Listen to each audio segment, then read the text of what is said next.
Joining me now, Senator Lindsey Graham, South Carolina Republican senator.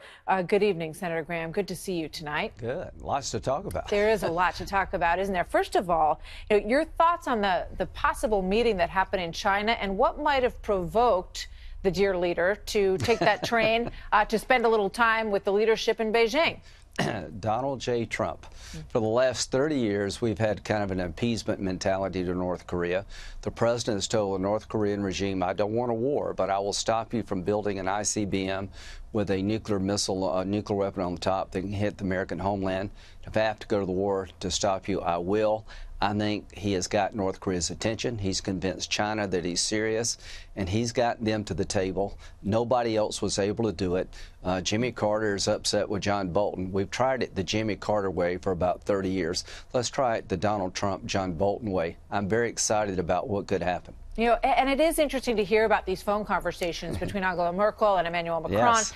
You know, because whenever President Trump even raised these notions, there was this, you know, sort of hysterical backlash. You can't do that. Nobody does that. You can't possibly do that. It's going to end up with such a terrible impact on your own country's economy. But this is sort of classic. You know, if you read the 30-year-old book Art of the Deal, you know, it's throw out that sort of dramatic first marker and then kind of work your way back from there, and something's better than nothing.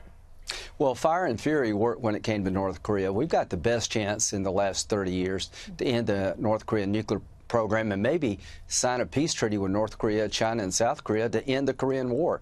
If I were President Trump, I would think big. In terms of pushing back against China's cheating, they still are intellectual property. Now, what do we mean by that? If you open up a business in China, they require you to have a Chinese business partner. Once you get up and running, about 2 years later, all your intellectual property is used by somebody across the street, fully owned Chinese company. They steal everything you bring to China.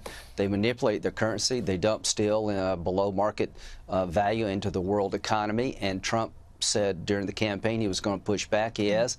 And if the French and the Germans were smart, they would join President Trump to change Chinese business practices. All right. So what about the pushback against Russia? The expulsion of all of these diplomats. You had several other countries that came on board with this move today. The president's been accused since he was elected of being too soft on Russia. What do you make of this move?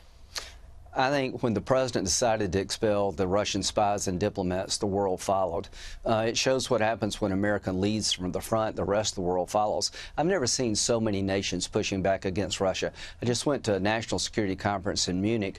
NATO is alive and well again because Putin's just creating so much havoc throughout the world. So I think what President Trump did, the rest of the world followed, and it's going to make a difference. But clearly, we haven't done enough to change Russia's behavior. They're still very brazen, very bold, emboldened. But what President Trump did with expelling these people, I think, is going to pay dividends over time. Yeah, you know, when you look at the Russian reaction, you know, they're sort of scoffing about it. The representatives, you know, it's no big deal. But, you know, in terms of their intelligence, their ability to gather information around the world, has that been curtailed dramatically by this move?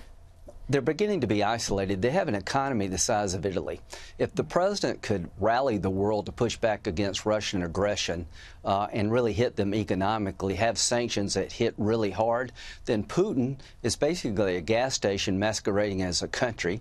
People are going to get tired of him stealing them blind within Russia itself. So we got a magic moment in time here to get North Korea to the table, to do something no other president's been able to do, which is to give up their nuclear program.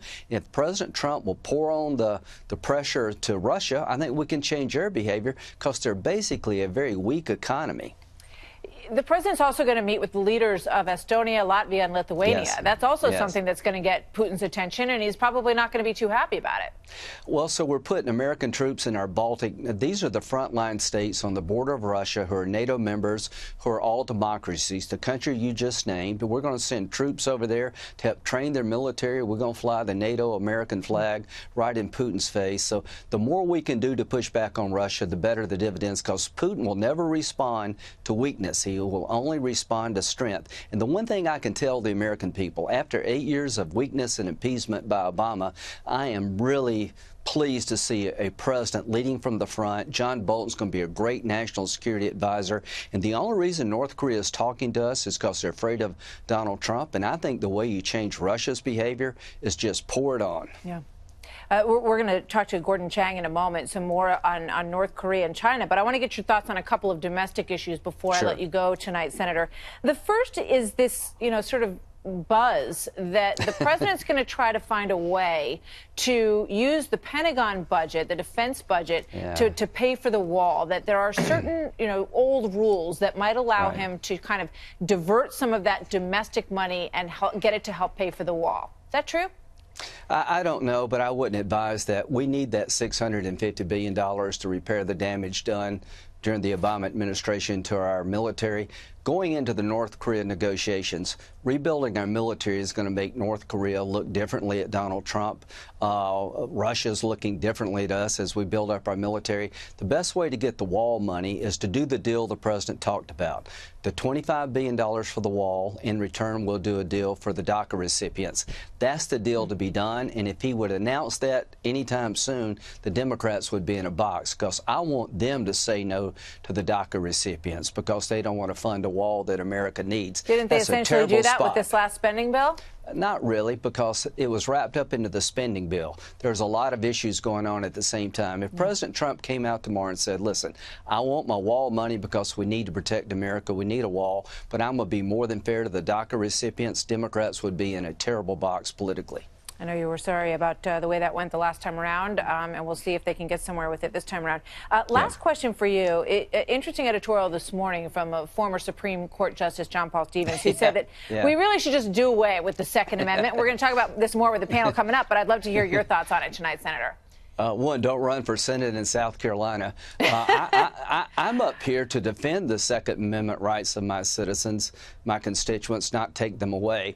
I hope every Democrat will be asked what you asked me. Is it a good idea to repeal the Second Amendment? Because I want every Democrat to answer that question. This is a very bad idea. I'm glad he's retired. He has a right to his opinion like every other American. But I'm up here to protect the Second Amendment, not repeal it. And I can't wait to hear what Nancy Pelosi says and every other liberal Democrat. See if they will stand with Justice Stevens or they'll stand with the Constitution. I'm dying to know.